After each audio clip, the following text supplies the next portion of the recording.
الحمدللہ الصلاۃ والسلام علی رسول اللہ وعلی آلہ واصحابہ اجمعین اعوذ باللہ من الشیطان الرجیم بسم اللہ الرحمن الرحیم۔ سوال کے جواب میں سورہ یونس کی آیت نمبر 18 کو پیش کیا گیا۔ آئیے دیکھتے ہیں سورہ یونس سورۃ نمبر 10 کی آیت نمبر 18 میں کیا ہے۔ اللہ رب العالمین نے فرمایا وَيَعْبُدُونَ مِن دُونِ اللَّهِ مَا لَا يَضُرُّهُمْ وَلَا يَنفَعُهُمْ وَيَقُولُونَ هَؤُلَاءِ شُفَعَاؤُنَا عِندَ اللَّهِ قُلْ أَتُنَبِّئُونَ اللَّهَ بِمَا لَا يَعْلَمُ فِي السَّمَاوَاتِ وَلَا فِي الْأَرْضِ سُبْحَانَهُ وَتَعَالَى عَمَّا يُشْرِكُونَ۔ اس آیت کریمہ میں اللہ رب العالمین نے پہلی بات تو یہ بتائی کہ وَيَعْبُدُونَ مِن دُونِ اللَّهِ، اور یہ لوگ اللہ کو چھوڑ کر ایسی چیزوں کی عبادت کرتے ہیں جو نہ ان کو ضرر پہنچا سکیں نہ ان کو نفع پہنچا سکیں۔ وَيَعْبُدُونَ مِن دُونِ اللَّهِ مَا لَا يَضُرُّهُمْ وَلَا يَنفَعُهُمْ۔ اللہ رب العالمین ہمارا خالق ہے، مالک ہے، اور اللہ رب العالمین نے جتنے پیغمبر مبعوث فرمائے اس دنیا میں سب نے یہی تعلیم دی کہ لا الہ الا اللہ، نہیں ہے کوئی معبود برحق سوائے اللہ کے۔ جھوٹے معبود دنیا میں بہت ہیں، بھرے ہوئے ہیں، لوگوں نے تھوک کے بھاؤ اپنے جھوٹے معبود بنا رکھے ہیں، مگر سچا معبود، سچا الہ صرف ایک ہے، جس کے بارے میں اللہ رب العالمین خود اپنے قرآن میں اپنے کلام مقدس میں ارشاد فرماتا ہے قل هو اللہ احد۔ اے میرے پیارے نبی صلی اللہ علیہ وسلم آپ کہہ دیجئے اللہ ایک ہے، اللہ الصمد، اللہ بے نیاز ہے، لم یلد ولم یولد، نہ وہ جنا گیا نہ اس نے کسی کو جنا، ولم یکن لہ کفوا احد، اور اس کے جیسا کوئی نہیں، اس کے برابر کوئی نہیں۔ اللہ رب العالمین اپنے بارے میں اپنا تعارف کرا رہا ہے کہ اللہ ایک ہے، اور اللہ رب العالمین کا کوئی شریک نہیں ہے، اللہ رب العالمین بے نیاز ہے، اور دنیا والے یہ کہیں کہ نہیں اللہ کے شریک ہیں۔ اب بتائیے اللہ کی بات صحیح ہے یا ان دنیا والوں کی بات صحیح ہے؟ ایک عقل مند آدمی جو عقل رکھنے والا ہے، جس کے پاس عقل سلیم ہے، وہ اس بات کو کیسے قبول کر سکتا ہے کہ اللہ کا کوئی شریک ہے؟ اللہ رب العالمین نے شرک کے بارے میں جو فرمایا کہ ان الشرک لظلم عظیم، بے شک شرک کرنا بہت بڑا گناہ ہے، ظلم عظیم ہے۔ اگر کوئی آدمی اللہ تعالیٰ کی وحدانیت کو تسلیم کرتا ہے، اللہ کی ربوبیت، اللہ کی الوہیت، اللہ کے اسماء و صفات کو اسی طرح مانتا ہے جس طرح قرآن و احادیث رسول میں آیا ہے، جس طرح اللہ اور اس کے رسول نے حکم دیا ہے، تو بتائیے اس آدمی سے اچھا اور کوئی اللہ کی نظر میں ہوگا؟ تو ہم یہ کہیں گے کہ نہیں، اللہ تعالیٰ کی نظر میں توحید پرست بہت بڑی افضلیت والا ہے، بہت قدر ہے اللہ کی نظر میں توحید والوں کی۔ توحید والوں کی بات کر لو اور شرک کرنے والوں کی بات کر لو، بتائے آپ کو یہ شرک کرنے والے کتنے گھٹیا اور کتنے گندے ہوتے ہیں۔ شرک کرنے والے بہت زیادہ، یعنی کہ جو آپ کی نظر میں ایک کیڑا ہوتا ہے جو گندگی میں رینگتا ہے، وہ بھی ان شرک کرنے والوں سے اچھا ہے۔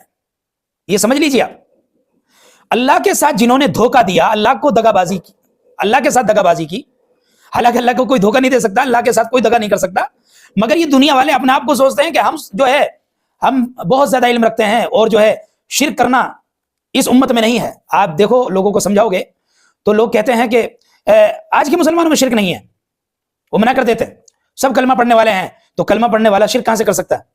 حالانکہ اللہ رب العالمین نے یہ بتایا کہ اور یہ لوگ اللہ کو چھوڑ کر ایسی چیزوں کی عبادت کرتے ہیں جو نہ ان کو ضرر پہنچا سکیں نہ ان کو نفع پہنچا سکیں۔